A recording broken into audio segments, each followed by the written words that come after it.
अभी अभी हम लोग उत्पादक बचत पर व्याख्यान को सुन रहे हैं। Producer surplus. पूर्ण प्रतियोगिता के बाजार में मार्शल ने कहा कि दो तरह का सरप्लस मिलता है, एक कंज्यूमर सरप्लस मिलता है और दूसरा प्रोड्यूसर सरप्लस मिलता है। कंज्यूमर सरप्लस का अर्थ होता है कि सरप्लस सेटिस्फैक्शन कितना मिल रहा है।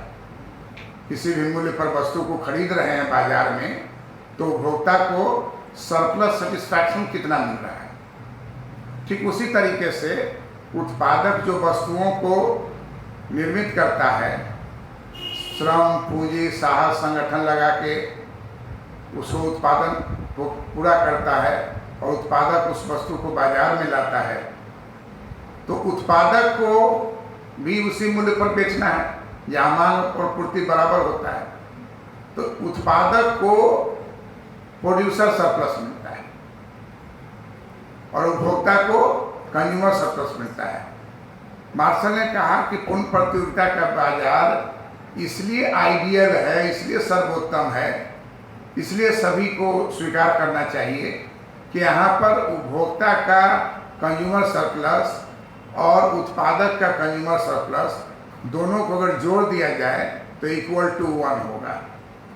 अर्थात अगर नॉर्मल मांग की रेखा है तथा नॉर्मल पूर्ति की रेखा है तो मांग की लोच होगा 1 इकाई के बराबर, पूर्ति की लोच भी होगा 1 इकाई के बराबर। यह बाजार का सबसे उत्तम स्थिति है।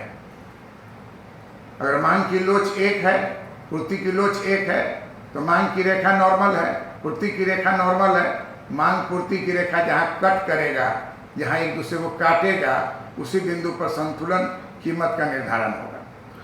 जैसे ही कीमत का निर्धारण होगा तो एक ट्रायंगल जो है वो उपभोक्ता को चला जाएगा और उसको कहेंगे उपभोक्ता की बचत, कंज्यूमर सरप्लस। और उस कीमत के नीचे का ट्रायंगल जो है वो चला जाएगा उत्पादक को, जिसको कहते हैं प्रोड्यूसर सरप्लस। प्रोड्यूसर सरप्लस की परिभाषा है कि कोई भी उत्पादक उत्पत्ति के साधनों को क्या मूल्य देना चाहता है और उत्पत्ति के साधन क्या मूल्य उसे लेता है, इस दोनों के अंतर को हम प्रोड्यूसर सरप्लस करते हैं। क्या मूल्य देना चाहता है और क्या मूल्य वो लेता है, इस दोनों के अंतर को प्रोड्यूसर सरप्लस करते हैं। जैसे मान लीजिए कि कोई श्रमिक है, वो बाजार में पूर्ण प्रतियोगिता के बाजार में, श्रम बाजार में आया।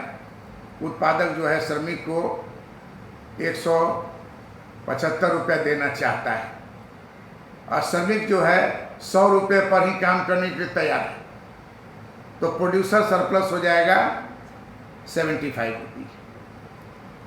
जिस जगह पर जितना ज़्यादा बेरोजगारी होगी उतना ही उत्पादकों को श्रम बाजार में सरप्लस मिलेगा।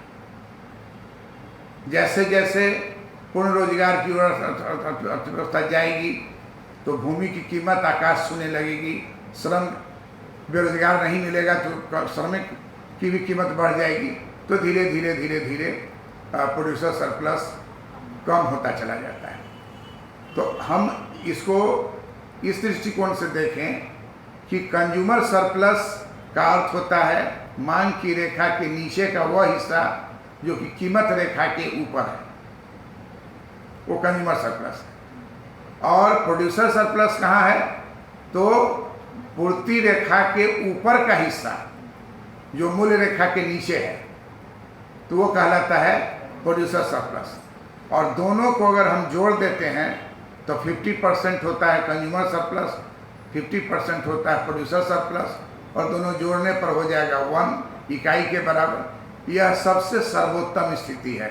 इस स्थिति का अर्थ है कि अर्थव्यवस्था में उपभोक्ता और उत्पादक दोनों को समान रूप से सरप्लस की प्राप्ति होती है। सरप्लस सेटिस्फैक्शन उपभोक्ता को मिलता है, सरप्लस प्रॉफिट उत्पादक को मिलता है, और ये दोनों का जो सरप्लस की स्थिति है वो बराबर बराबर है, तो इसी को कहेंगे कि दोनों के बीच में न्यायपूर्ण ढंग से पूर्ण प्रतियोगिता के अंतर्गत स्वयं ऑटोमेटिक स्वतः वितरण हो जाता है।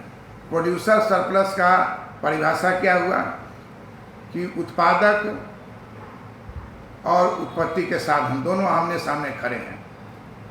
उत्पत्ति के साधन क्या मूल्य लेना चाहता है और उत्पादक क्या मूल्य देना चाहता है, तो इस दोनों के अंतर को हम उत्पादक सरप्लस कहेंगे, प्रोड्यूसर सरप्लस कहेंगे।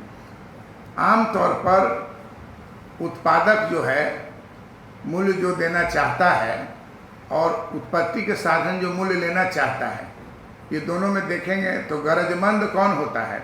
उत्पत्ति के साधन, क्योंकि वो बेरोजगार है, तो इसलिए वो जो लेने के लिए इच्छुक है वो कम है, और ये देने के लिए जो इसका है वो उसकी मात्रा अधिक है। तो दोनों का अंतर निकालेंगे तो कंज्यूमर सरप्लस के तरह ही प्रोड्यूसर सरप्लस का जन्म होता है। एक बात ध्यान देने के लिए कि प्रोड्यूसर कंज्यूमर सरप्लस में हम क्या पाते हैं